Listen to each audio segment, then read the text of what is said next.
Ini SMP. Nah, kemudian apa yang dilakukan hari ini? Saya terakhir ya, terlalu panjang. Yang dilakukan hari ini apa? Adalah bahwa terutama SMP yang sekarang berkembang Pak Kapolda Pangdam.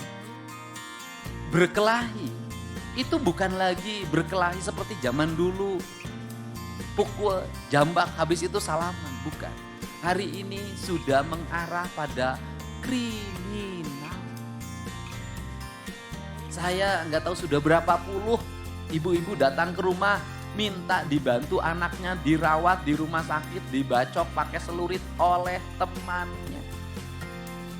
Saya sudah nggak tahu berapa puluh anak-anak yang saya masukin ke pesantren karena pakai lem. Dan yang menarik adalah anak yang suka mencuri. Saya masukin ke pesantren, 3 kali saya masukin kabur. Pesantrennya dipagar, dia lewat jendela, dia lewat genting, loncatin pagar, sudah luar biasa. Digebukin oleh 7 orang di desanya, bertahan. Ini perlu ekstra. Orang tuanya udah gak sanggup lagi, nangis depan saya. Nah, saya boleh cerita.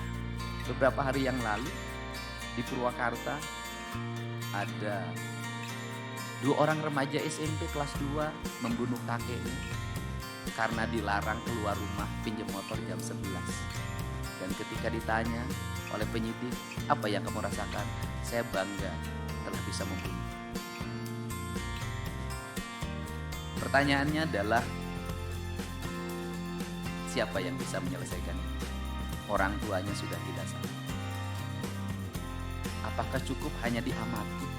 Apakah cukup hanya dikomentari? Maka pemimpin harus melakukan langkah-langkah extraordinary. Langkah-langkah yang tegas, tepat, terukur.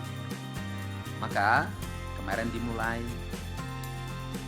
anak-anak yang terlibat tawuran, satu teman beda sekolah, mukanya habis dibacokin golok. Saya kirim, bupatinya bergerak. Kemudian orang tuanya bikin pernyataan, penandatangan tertulis pakai materai, menyerahkan sepenuhnya kepada pemerintah untuk dilakukan pendidikan, perubahan sikap. Nanti anak-anaknya tetap di situ, disiplinnya dibangun, tidurnya jam 8, bangunnya jam 4, pagi-pagi harus ngeberesin tempat tidurnya, ngeberesin toiletnya, salat subuh bagi yang muslim, olahraga, sarapan pagi, masuk ruang kelas pembelajaran, nanti di situ nanti guru datang ke situ, kemudian nanti sampai jam 12 atau jam 1 mereka kembali istirahat, nanti mereka belajar bertani, berkebun, elektro, otomotif. Ini penting untuk masa depan. Nanti saya link and match dengan dunia industrinya sehingga kita punya pasokan calon-calon pemimpin masa depan.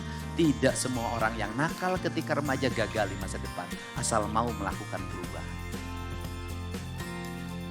Frame, arah. Kenapa? Bagi mereka yang rajin memberikan komentar, coba nanti keliling kota Bandung jam 12 malam naik motor sendiri. Nanti keliling deh tuh di Tasik jam 12 malam naik motor. Nanti keliling deh di Cirebon jam 12 naik motor. Keliling di Depok jam 12 naik motor. Keliling di Bogor, ayo di Kerawang cobaan. Kalau berani. Kenapa? Sudah serem. Nah, dengan kerangka dasar ini hari ini apa? Tumbuh spirit dukungan publik yang sangat luar biasa. Dan hari ini sudah banyak berkomentar Pak Pangdam, Pak Kapolda. Apa keinginan mereka, Pak? Boleh nggak anak saya walaupun nakalnya baru dikit dititipin untuk dididik biar bangunnya agak pagi. Tadi pagi orang Jawa Timur sampai berkomentar, pagi ini anak saya biasanya malas bangun. Saya liatin video ini, sekarang sudah mulai rajin, pagi-pagi udah bangun karena takut didatarin ke Jawa Barat padahal dari Jawa Timur. Indonesia terus-terusan dengan pola-pola pendekatan yang hanya bicara tidak akan selesai. Harus ada tindakan yang nyata. Untuk itu kita berharap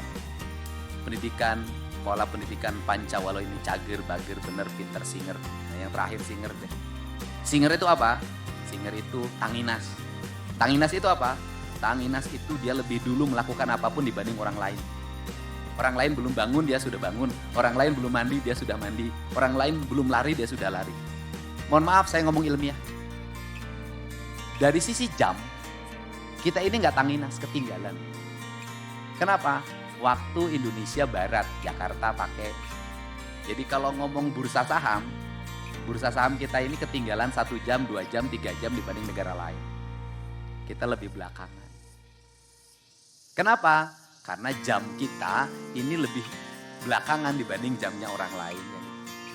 Nah untuk itu prinsip dasar, jangan pernah bangun keduluan dengan ayam berkokok. Itu ada cerita Sangkuriang. Cerita Sangkuriang itu sebenarnya cerita pembelajaran agar orang Jawa Barat tidak boleh kesiangan. Kalau kita kesiangan, maka beberapa hal akan tertinggal dalam hidup kita. Untuk itu saya ucapkan terima kasih. Kita ingin tertib, kita ingin anak-anak di Jawa Barat kakinya sehat, jantungnya sehat, udaranya sehat, karena saya akan terus melakukan langkah membenahi lingkungan.